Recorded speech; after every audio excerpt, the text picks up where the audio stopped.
ऐसे लोग बहुत सारे भाई साहब जिन्हें पिता की लॉन्ग कहीं मिल जाती है ना तो वो अपने आप को शराब मारने लगते। नमस्कार, मेरा नाम विनीत त्रिपाठी है और आप नव भारत टाइम्स देख रहे हैं। आपको याद होगा एक वीडियो जिसकी काफ़ी चर्चा हुई थी। राजस्थान चुनाव के नतीजे सामने आ गए थे। अब खींचतान ये मची थी कि बीजेपी की तरफ से सीएम कौन बनेगा। राजस्थान बीजेपी का सबसे मजबूत चेहरा वसुंधरा राजे सिंधिया था, मगर आलाकमान ने इस नाम पर विचार करने से ही इनकार कर दिया था। लेकिन इतने कद्दावर नेता को आप सिरे से खारिज भी नहीं कर सकते।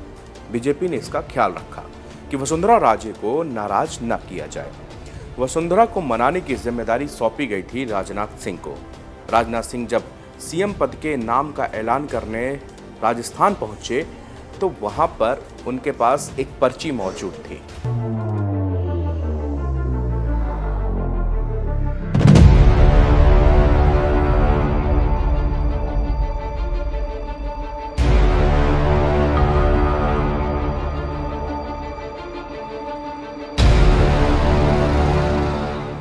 तब उन्होंने एक पर्ची, वही पर्ची को वसुंधरा राजे को पकड़वाई। वसुंधरा राजे ने जैसे ही वो पर्ची खोली वो चौंक गई थीं। दरअसल ये वीडियो बहुत ज़्यादा वायरल हुआ था। उस पर्ची में राजस्थान के नए सीएम का नाम दर्ज था। अब बात करते हैं आज के वीडियो की, जो कि सोशल मीडिया में तेज़ी से वायरल हो रहा है। राजस्थान की पूर्व मुख्यमंत्री वसुंधरा राजे मंगलवार को सिक्किम के नए राज्यपाल ओम माथुर के अभिनंदन समारोह में शामिल होने के लिए पहुंची थी। इस दौरान उन्होंने ऐसा बयान दिया जिसकी खूब चर्चा की जा रही है। राज्य के इस बयान को उनके राजनीतिक विरोधियों पर भी निशाना साधने के तौर पर देखा जा रहा है। राज्य के बयान को अप्रत्यक्ष रूप से मुख्यमंत्री भजनलाल शर्मा पर तंज के तौर पर भी देखा जा रहा है। दरअसल वसुंधरा राजे ने कहा है कि कुछ लोग बिना अनुभव के ही बड़े पदों पर पहुंच जाते हैं और खुद को सर्वोपरि समझने लगते हैं। इस मौके पर राजे ने कहा कि ओम माथुर ने राजनीति में कई ऊंचे बड़े मुकाम हासिल किए हैं, लेकिन वो हमेशा जमीन से जुड़े रहे। यही वजह है कि उन्हें इतना सम्मान मिलता है। राजे ने आगे कहा कि कई लोगों को पीतल की लौंग क्या मिल जाती है, वह अपने आप को सर्राफा समझ बैठते हैं। बड़ी बात यह है कि वसुंधरा राजे ने अपने इस बयान को खुद अपने ऑफिशियल एक्स हैंडल पर शेयर भी किया है। पहले आप सुन लीजिए वसुंधरा राजे ने दरअसल कहा क्या है। ये शक्तिशाली व्यक्तित्व बैठा हुआ है। मैं इसलिए आपको समझाने की कोशिश कर रही हूँ कि ये हमारे बीच में से गया हुआ व्यक्ति आज उस पद तक पहुंचने का काम किया है। मैं समझती हूँ कि धन्यवाद हमारे प्रधानमंत्री जी को, जिन्होंने कार्यकर्ता से लेकर यहाँ तक लाने का काम हमारे ओम जी माथुर का किया। मैं अंत में इतना ही कहना चाहूंगी कि ये कितनी भी बुलंदियां छू जाए, उनकी एक बहुत बड़ी खूबी है। सुनो ओम जी, बहुत बड़ी खूबी है और मजाक नहीं है। ये इतनी बड़ी खूबी है कि आप न हमेशा अपने पैर जमीन पे रखते हो और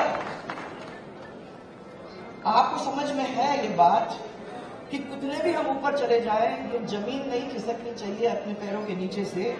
अपने को अपना कांटेक्ट अपने कार्यकर्ताओं से, अपने बहुत सारे लोग जो हमारे प्रशंसक है, हमारे साथ देते हैं, उनके साथ जुड़े रहने से आज ये कौन भरा है, इसी वजह से, क्योंकि आपने अपने पैरों को धरातल पे रखने का काम किया है।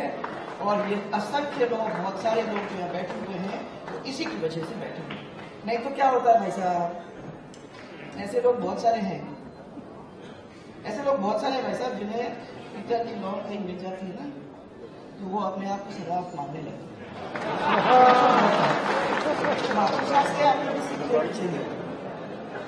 और मैं आज भी कहना चाहूंगी कि चाहत बेशक आसमान छूने की रखो, चाहत बेशक आसमान छूने की रखो, लेकिन पांव हमेशा धरती पर हो। ये सबसे बड़ी बात है और ये आपने किया है। इसलिए सब लोग यहाँ बैठे हुए हैं, सब लोग आपसे मिलते हैं, सब लोग आप। और वो सही कह रहे थे कौन कि खर्चा छोटा स्टेज है पर खर्चा सबसे बड़ा होगा। ऐसा बात सही है बहुत सुंदर जगह। ओम जी का घर खुला होगा ही, तो जो उस खुले घर के अंदर राजस्थान के लोग जाते ही रहेंगे। मुझे विश्वास है आप उनको जैसे यहाँ संभालते थे वहाँ संभालेंगे। राजे ने किसी का नाम नहीं लिया, लेकिन राजनीतिक जानकारों का मानना है कि उनका इशारा मुख्यमंत्री भजनलाल शर्मा की तरफ था, जो कि पहली बार विधायक बनने के बाद ही मुख्यमंत्री बन गए हैं। राजे ने आगे कहा कि माथुर से लोगों को सीख लेनी चाहिए कि जीवन में ऊंचे लक्ष्य रखने चाहिए, लेकिन जमीन से जुड़े रहना भी उतना ही जरूरी है। उन्होंने माथुर को सिक्किम का राज्यपाल नियुक्त करने के लिए प्रधानमंत्री नरेंद्र मोदी का भी आभार व्यक्त किया। राजे ने कहा कि माथुर प्रधानमंत्री के करीबी हैं और उन्होंने छत्तीसगढ़ में भाजपा को जीत दिलाकर असंभव को संभव कर दिखाया है। जयपुर के बिरला सभागार में हुए इस कार्यक्रम के दौरान राजे ने कहा कि कुछ लोग राज्यपाल के पद को कमजोर समझते हैं, लेकिन ऐसा नहीं है। उन्होंने कहा विपक्ष कुछ भी कहे, लेकिन गवर्नर रबर स्टाम्प नहीं होता। फिर जैसा घुड़सवार होगा घोड़ा वैसे ही दौड़ेगा। माथुर कुशल घुड़सवार हैं, जिन्हें लगाम खींचना और चाबुक चलाना अच्छे से आता है। राजे ने कहा कि सुप्रीम कोर्ट ने भी साफ कर दिया है कि राज्यपाल किसी भी विधेयक को रोकने का अधिकार रखते हैं। उन्होंने कहा सुप्रीम कोर्ट ने यह भी कहा कि राज्यपाल किसी भी विधेयक को रोक सकता है। वह मंत्री परिषद की सलाह से काम तो करता है, लेकिन अनुच्छेद 166(2) के अनुसार उसका निर्णय ही अंतिम है। उन्होंने कहा कि संविधान के अनुच्छेद 356 के तहत राज्यपाल की सिफारिश पर किसी भी राज्य सरकार को बर्खास्त किया जा सकता है। राजे ने आगे कहा कि अनुच्छेद 356 में राज्यपाल की सिफारिश पर किसी भी बहुमत की सरकार को हटाकर उस प्रदेश में सरकार के सारे अधिकार राज्यपाल को मिल जाते हैं। इसलिए राज्यपाल शक्ति रहित नहीं, शक्ति सहित होता है। उन्होंने कहा कि देश में जैसे राष्ट्रपति होते हैं वैसे ही राज्यों में राज्यपाल का पद होता है। संविधान बनाते वक्त यह तय किया गया था कि देश में जैसे राष्ट्रपति हैं वैसे ही राज्य को गवर्न करने के लिए गवर्नर होंगे। इसलिए राज्य में गवर्नर ही सबसे शक्तिशाली होता है।